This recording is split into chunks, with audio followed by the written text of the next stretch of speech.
আসসালামু আলাইকুম। আপনাদের মাঝে আমাদের এই ছোট্ট গ্রামের এই রাস্তার একটা ভিডিও নিয়ে আসলাম। এই রাস্তায় চলাচল করতে গেলে আমাদের অনেক কষ্ট হয়। অল্প একটু বৃষ্টি আসলেই আমাদের এভাবে কাদার মধ্যে যেতে হয়।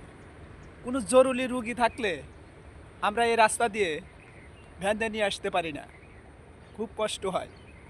আমাদের এই গ্রামে 85-86টা ঘরের মানুষ চলাচল করে।